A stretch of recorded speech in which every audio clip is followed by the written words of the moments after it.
Welcome to Daily English Dose Podcast. Hey everyone, welcome back. I hope you're all doing amazing today. I'm Aisha, and yes, I'm the one who forgives people quickly. Sometimes too quickly. And I'm Daniel, the one who says I forgive, but secretly remembers everything like a human hard drive. That's dangerous. People, be careful around Daniel. He might forgive you, but your file is permanently saved. Exactly. Backup created, cloud storage enabled. All right, jokes apart, we're really happy to have you all here. Today's topic is something very deep, very real, and honestly, a bit uncomfortable too. Yes, today we're talking about, can we really forgive someone? That question alone feels heavy, right? It does, because forgiveness sounds simple when we say it, but when it comes to real life, it's complicated. Very true. So before we go deep, let's start with something light. Daniel, tell me honestly, what's the smallest thing you've refused to forgive? Oh, easy. My friend ate my shawarma without asking. That's serious in Qatar. Exactly, that's not just food, that's betrayal. So you didn't forgive him? I said it's okay, but every time I see him, I remember that shawarma. See, that's the thing. Sometimes we say we forgive, but inside we're still holding on. Yes, and I think that's where the real question begins. What is forgiveness actually? Is it just saying it's okay, or is it something deeper?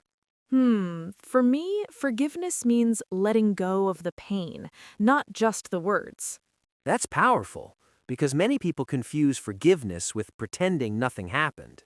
Exactly. Forgiving someone doesn't mean what they did was right. It just means you're choosing peace over pain. But is that easy? Let's take a real-life example. Go ahead. Imagine your close friend shares your personal secret with others. You trusted them, and they broke that trust. Can you really forgive them? That's tough. Honestly, I think I would feel hurt first, very hurt, because trust is not a small thing. Same here. And in that moment, forgiveness feels almost impossible. Yes, because when someone hurts you deeply, your mind keeps replaying it again and again. Like a movie you never wanted to watch, but it keeps playing. Exactly. And then comes the confusion. Should I forgive? Should I not? Do they deserve it? That's interesting. Do they deserve it? Many people think forgiveness is about the other person deserving it. But is it really about them? Good question. I feel forgiveness is more about us than them. It's about freeing ourselves. So you're saying forgiveness is selfish? In a healthy way, yes. Because when we hold on to anger, who suffers more? Us. Exactly. The other person might be living peacefully, and we're here overthinking, replaying, hurting ourselves. That's so true. I remember one time I had a misunderstanding with a colleague. He said something that really hurt me. What happened? For days, I was angry. I kept thinking, how could he say that? I even planned what I would say if I saw him again. Oh, yes, the imaginary arguments. Exactly. In our imagination, we are always the hero. But then one day I just got tired of thinking about it. That happens. And I realized I was carrying something heavy, and he wasn't even aware of it. So, what did you do? I decided to let it go, not because he apologized, but because I didn't want to carry that weight anymore. That's real forgiveness. But wait, here's the twist. Hmm? When I forgave him, even after forgiving, I couldn't trust him the same way again. And that's okay. Really? Yes, forgiveness and trust are two different things. That's interesting. Explain that. You can forgive someone to find peace, but rebuilding trust depends on their actions over time. So forgiveness is instant, but trust is a process. Exactly. That makes so much sense, because many people think if I forgive, I have to go back to how things were before. No, not at all. You can forgive and still set boundaries. Boundaries, that's another important word. Yes, forgiveness doesn't mean allowing someone to hurt you again. So it's like saying, I forgive you, but I'm also protecting myself. Perfectly said. But Aisha, what about bigger things? Not just small fights or misunderstandings, but serious pain. Like betrayal or someone hurting you deeply. Yes, things that change your life. That's where forgiveness becomes even more complicated. Do you think it's always necessary to forgive? Honestly, I don't think there's a simple answer. That's fair. Because everyone's pain is different. What feels small to one person might be huge for another. True. And sometimes healing takes time. You can't force forgiveness. That's important, because people often say, just forgive and move on like it's easy. Yes, and that can feel very invalidating. Exactly. It's like telling someone your pain doesn't matter. But it does matter.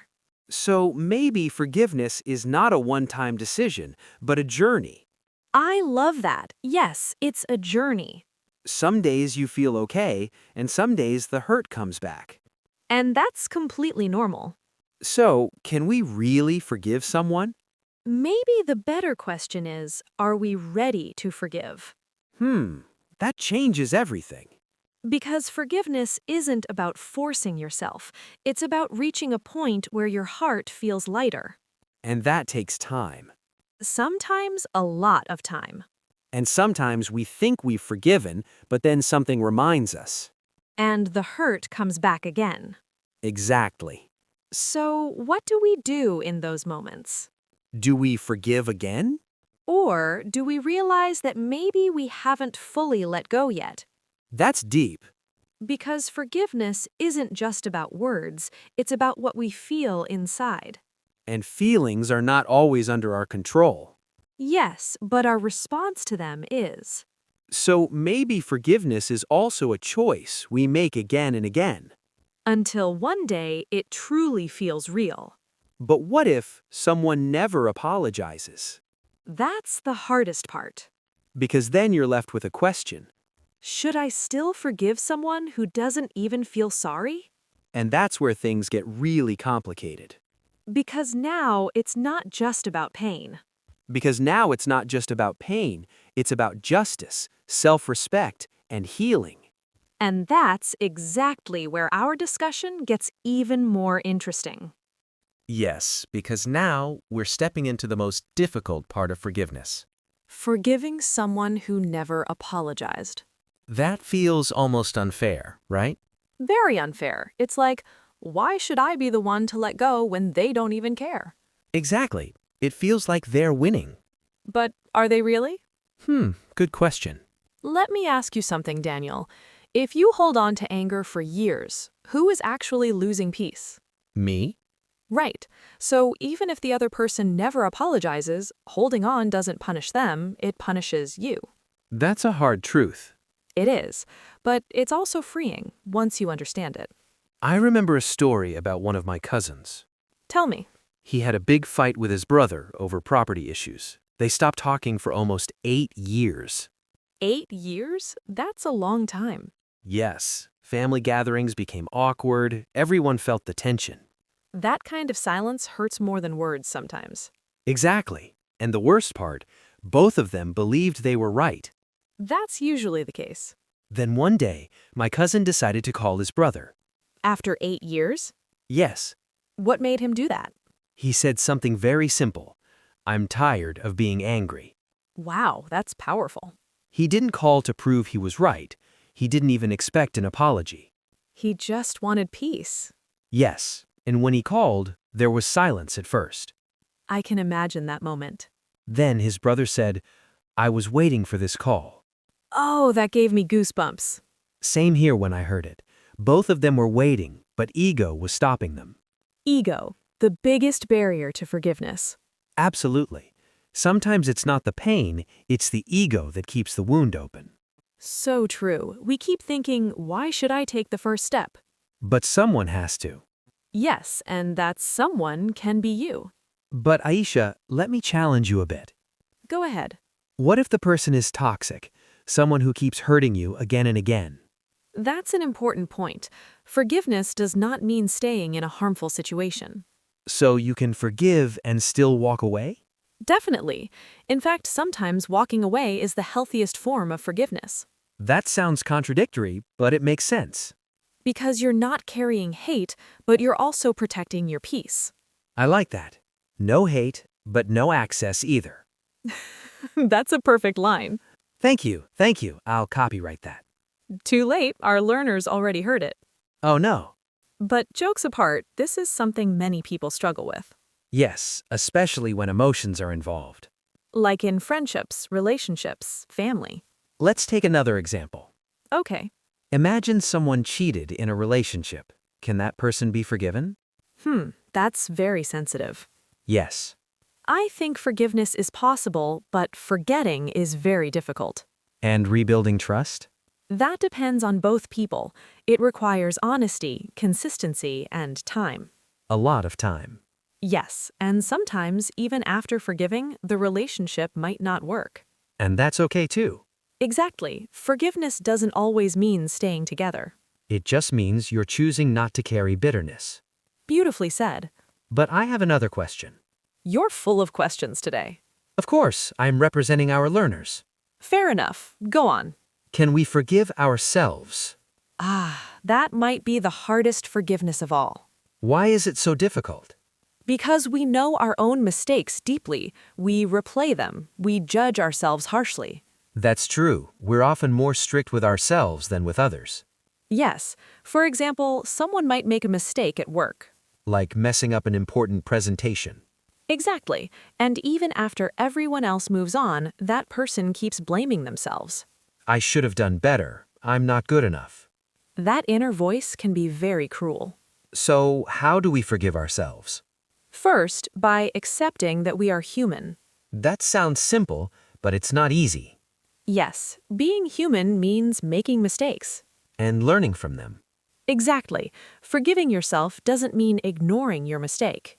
It means growing beyond it. Yes. I like that. And also, talking kindly to yourself matters. Like how you would talk to a friend? Exactly. If your friend made a mistake, you wouldn't say, "You're useless." You'd say, it's okay, you'll do better next time. So why not say the same to yourself? That's powerful. Because self-forgiveness is the foundation of inner peace. So, in a way, forgiveness has three sides. Explain. Forgiving others, forgiving situations, and forgiving yourself. That's a beautiful way to put it. Thank you. So now coming back to our main question, Can we really forgive someone? I think the answer is yes. But But it's not easy, not instant, and not the same for everyone. it takes time, awareness, and sometimes courage. A lot of courage. Because you're choosing peace over pride, And healing over hurt. and growth over ego. I love that. Me too. So, to all our learners listening right now, If you're holding on to pain, take your time. don't rush yourself.